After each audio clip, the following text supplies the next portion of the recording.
Original video animation, or OVA for short, were one of the many ways back in the day manga could get adapted.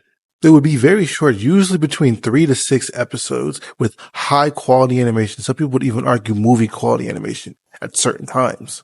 Rising in prominence during the late 80s and throughout the 90s, this format gave a lot of series that would never have gotten an adaptation otherwise many chances to shine. Today we're going to talk about the ones I think were really good and hidden gems around the era of the OVAs, and why I missed them and probably why they will never come back again. First one I want to talk about is the JoJo's Bizarre Adventure Stardust Crusader OVA, which did pretty well at adapting the original piece, but I think that David Production did it better, but that's another conversation for another day. The OVA looks stunning, and even today it still has aged pretty well, as the animation for it is very fluid and very noticeable compared to other stuff that came out around the same time.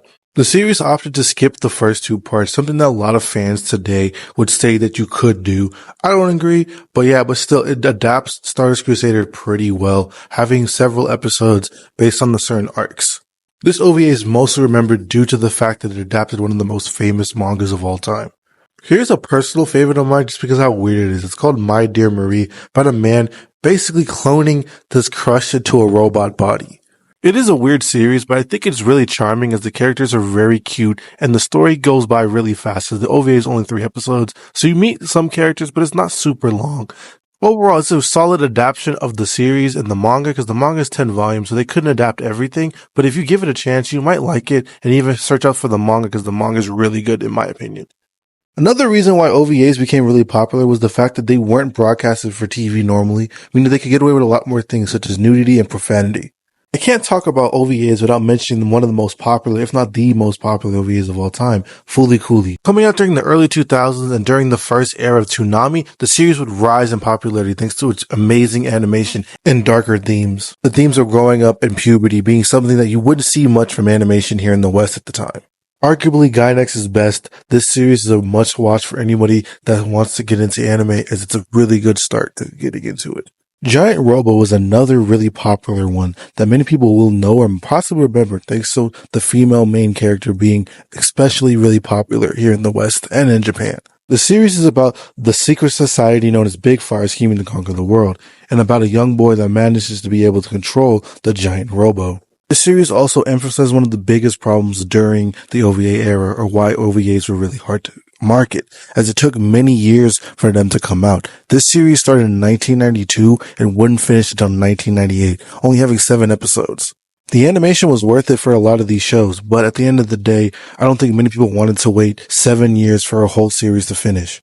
Now it's time to talk about what many people would say is the best OVA, Golden Boy. Stories about a man named Kentaro traveling around Japan doing various jobs on his bike in search of knowledge. The series is known for its hypersexual humor as well as the pretty girls that are in it, but it's also really fun to watch. It is a chill vibe, which is why it's one of my personal favorites. Unfortunately, I can't recommend the manga due to after where the anime stops, it becomes straight just hentai, unfortunately. Golden Boy succeeds as an OVA thanks to the great animation, the great dub, and the great timing that it came out at. It managed to release all 6 of its episodes within a year, making it a really easy, digestible series.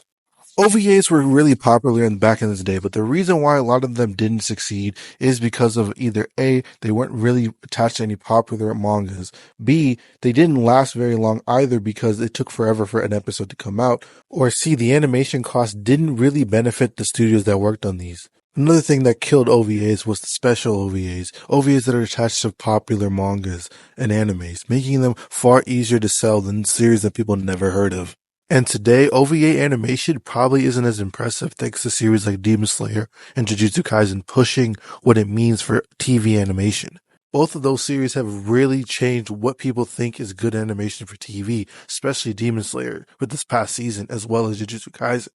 OVAs were rather great as they gave chances to a series that probably would never got an anime either way. Nowadays, the only time you see weird animes is the isekai ones, such as being stuck as a freaking snack machine. Maybe one day these OVAs will come back someday. Perhaps streaming platforms will probably think, oh, maybe I can get a quick buck by just making OVAs for certain series. Let me know what your favorite OVA series is in the comments. But overall, this has been the Metal Man Show, and I'll see you next time.